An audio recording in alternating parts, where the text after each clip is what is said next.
What is up, you guys? It is me, RC 2001 Studios here, and I'm coming at you guys with another video. So today I'm going to be re-reviewing one of my figures. So today I'm going to be re-reviewing the Bandai Megaguirus. So yeah, the reason why I'm re-reviewing this figure is because, I don't know, I didn't really like my old one.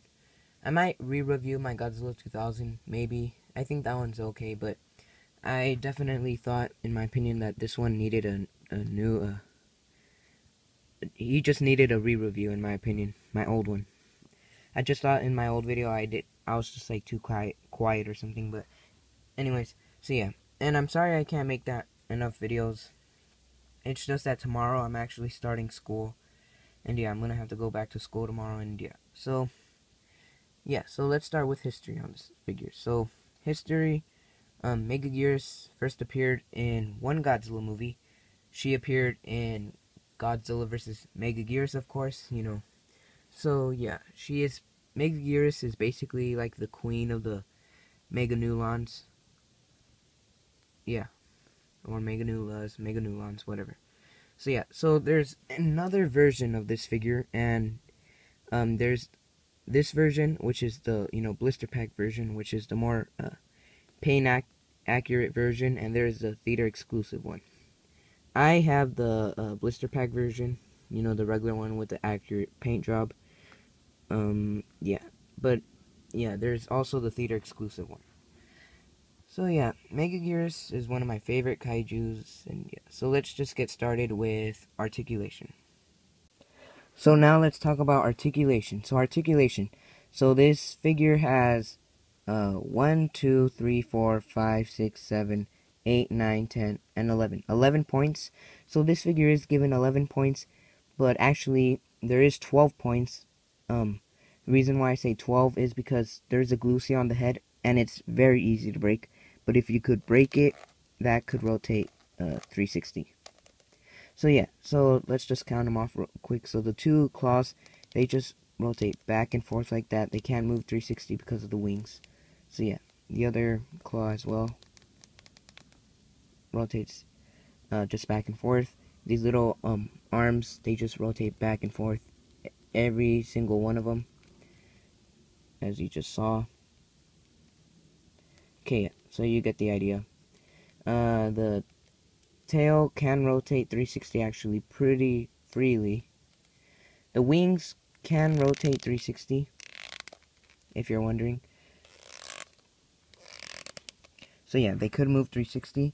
And actually, one thing that I saw in Godzilla Fan 64's video was that you could actually lock the wings in place. And yeah, as you can see, it's kind of uneven. That's because I locked it in place. So yeah, I thought this was pretty cool, so you could save some shelf space. But yeah, so this figure has 11 points, but there is a glucia on the head, so if you break the glucia, you have 12 points of articulation. Pretty good for a Bandai figure, and yeah, so now let's get on to sculpt and detail. Okay, so now we're going to be talking about sculpt and detail. So the sculpt is very nice on this figure.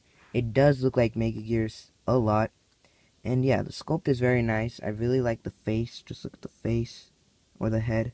The head sculpt is very nice, and yeah. So detail on the head is actually really good. You could see there's all these nice little spikes on his head. These nice little kind of wrinkles, I guess, or little spikes on the side of his face. His eyes and stuff. The teeth are actually nicely sculpted. Yeah, the side of the face is really nice, as you could see. The inside the mouth there is some detail. Under the head, under the head there is some really nice detail actually. On these little claws there's these nice little like ridges and stuff. On the middle of the body there is some nice detailing, but that's where they put the licensing. I don't know if you guys could see that, but it says, Bandai and all that. Each one of these legs actually have really nice detail. They have these nice little ridges, and I think that looks really nicely done. The tail, let's just, I'm gonna move these up, the legs or whatever. The tail actually has some really great detail. You could see every one of these little circles or whatever, these nice little like lines or notches or ridges, whatever you want to call them. They look really nice. Look at that. Even the stinger looks really great. Just look at the stinger. Look at that. All the nice detail. And all these nice little spikes on the top of the tail. And by the way, the back is really nice. Look at the spikes on the back. That looks really great. So yeah. The wings are, they do have some nice detail. I guess they have all these lines and stuff. And by the way, the wings have nice texture. Even Godzilla Fan Freaks pointed this out on his theater exclusive Megaguirus review. So yeah, the wings have really nice texture. Like when you just like rub your fingers, like he said, they just feel really nice. Just look at that. And yeah, so the detail is actually really nice on this figure. Detail, I will give it a Bandai. Bandai did an amazing job on this figure when it comes to detail. So now let's talk about paint job. Okay, so now I'm just gonna pick up my phone or camera, whatever you want to call it, for this. So paint job. So paint job, again, this is the regular Bandai one, so of course it's more paint accurate when it comes to paint job, because the theater exclusive one is like silver and red and all that. So paint job. So the eyes are nicely painted, they're red. Inside of the mouth is nicely painted. Teeth are this kind of pearly white color. The top of the head, it's this kind of lightish brown color with some purple. So you could see on the back, again, that lightish brown color I was talking about. Some purple right there. Some more purple and some dark lightish brown again on the tips of the spikes. So you could see there. Yeah. The tail is actually this different color. It's kind of this kind of brick red color. But there is some brownish spikes right there on the top of the tail. But it is kind of this kind of brick red color. Which is kind of weird because his whole body is mostly like purple, and out of nowhere the tail is just like this kind of brick red color, but still looks nice. Stinger is purple. Underside of it, this whole figure's mostly purple. The wings are actually, they have some silver, actually. The wings actually do have some silver. So yeah. The bottom, again, it's just this dark purple color. The claws, in the inside of the claws, they do have some light brownish color. And yeah, so overall paint job on this figure, there is this lightish brown color, mostly like on the tips of his spikes and stuff. His main body is, actually there's a lot of purple, and yeah, so basically this figure just has a bunch of lightish brown colors and a bunch of purples. It would have been nice if there were some greens, because in the movie he was green in some scenes, but yeah. But overall paint job is very nice. So now I'm going to give my final thoughts. So final thoughts.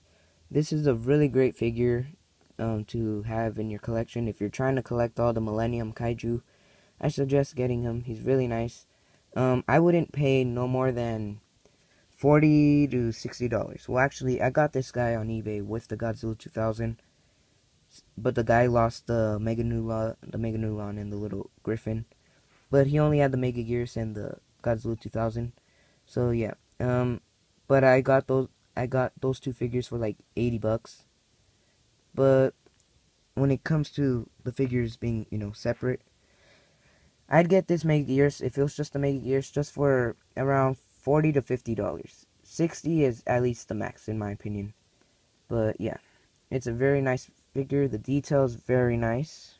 The detail, paint job is very nice. Sculpt is very nice. The articulation is really good for a Bandai figure, actually. He has 11 points. That's really good.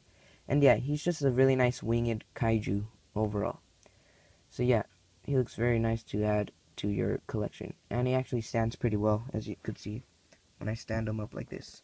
So yeah, guys, hope you guys enjoyed this video. Please remember to like, comment, and subscribe. And thank you guys for 91 subscribers.